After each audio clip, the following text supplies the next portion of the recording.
Hi everybody, tonight we're going to talk about externalities in public policy. This is a long module relative to the others in terms of the number of pages in the book and words on the page and such, but I think my hope is that these slides are going to be able to guide us through it relatively pain-free and put us in a good position to learn more about it tomorrow. So two big chunks to this, and we'll break them down. The first part of this module, we'll talk more about policies toward pollution, how environmental standards, emission taxes, and tradable emission permits are three policies that can be used to control the socially optimal output amount of pollution output.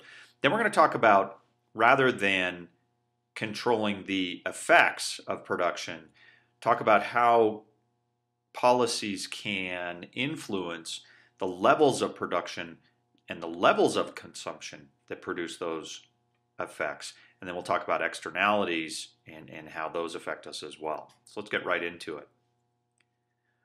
So three ways here, again, three ways that government policies can influence pollution. The first is environmental standards, pretty straightforward. Legislation written that just says you won't pollute more than this. And that standard is set, and companies aren't allowed to exceed that standard without being fined. The second way the government can do it is by using emission taxes. So basically what they do is they raise the price of polluting.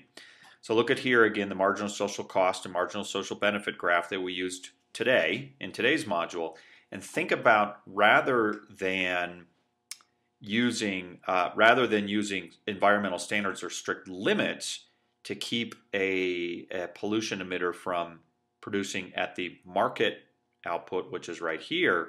Instead, if the socially optimal amount were here, and you see it corresponding to $500 per ton, where the unregulated marketplace would go to here, if we set a tax at $500 at this point, what's going to happen? Well, the polluter has a choice, can either pollute and pay $500 a ton, or can spend money in abatement programs to keep from ever creating that additional pollution and pay the $500 per ton in effect on the abatement measures that take us from here to here. It's simply a deterrent. Now, tradable emission permits are another way that policies can help limit emissions. A tradable emission permit is basically a license to pollute.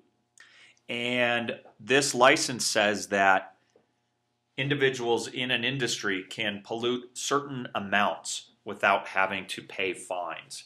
Here's how this works. So let's say the government issues or auctions rather, and that's what happens. They don't set a price, they sell them to the highest bidder. 600 permits in a particular market, each allowing the holder to emit 1 ton of pollution.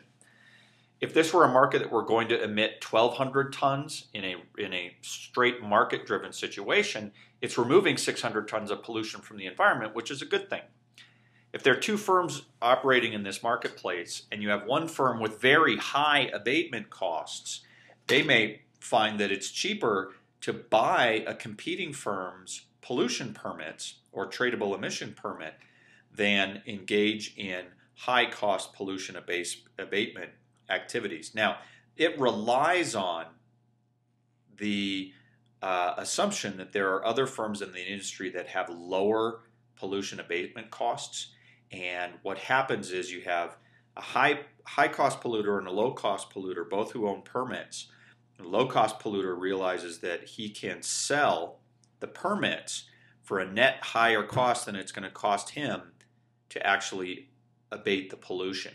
Conversely, the high-cost polluter is going to realize it costs less to buy those permits than it does to abate the pollution. Environmentally, we get the same output. In this case, those 600 tons. It just happens to be traded between these two firms.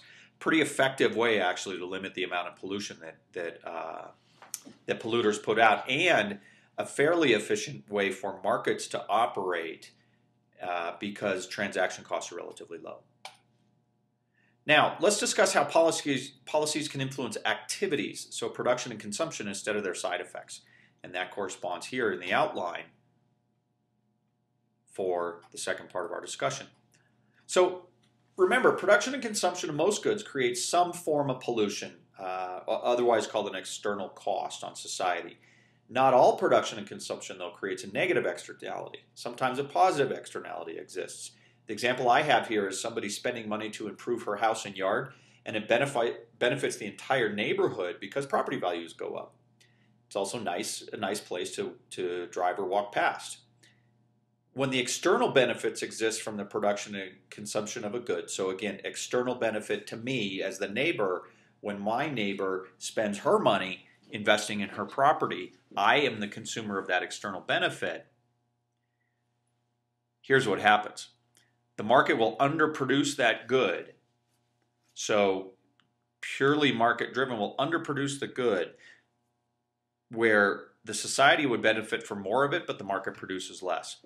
We're also going to look again at the issue of external costs, like pollution when a good is produced and consumed. We'll see that in a purely driven market situation, the market will overproduce the goods, and where society would benefit from less of that production, the market produces more. We'll show a couple examples there as well.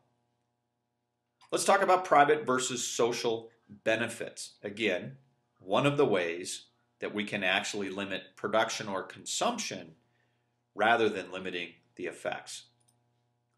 Well, when production and consumption of a good provides benefits to a third party, we've already talked about this, the good provides positive externalities to society. So, example, if I just consume a chocolate bar, I get a private benefit, but nobody gets a benefit from that action other than me. Now, arguably, you could say the producer does, but when we're talking here about private benefit, friends, neighbors, other citizens, they don't get benefit from my actions.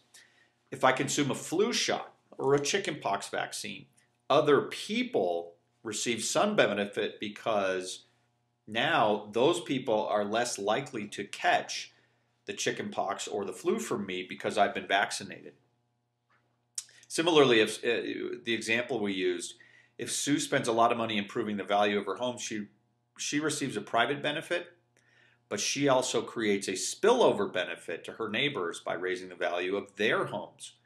So let's look now how these two things, the private benefit and the social benefit, where we say some of the benefit, here called spillover benefit, also called a private benefit. Let's see how these, social benefit being here, see how these add up. Total social benefit equals total private benefit plus total external benefit. So total social benefit of a flu shot equals the private benefit to me because I'm less likely to get sick, and if I'm the one who took the shot, and the total external benefit of all of you in my class who are less likely to get sick as a result of me getting that shot. Now, because in economics we like to talk about activity on the margin, we also know that on an incremental basis, the next unit of home improvements or the next flu shot or the next whatever provides marginal social benefit, marginal private benefit, and marginal external benefit. So marginal social benefit equals marginal private benefit plus marginal external benefit, or put into an equation because we love those with acronyms, MSB equals MPB plus MEB. Now let's take a look at what that looks like on a chart.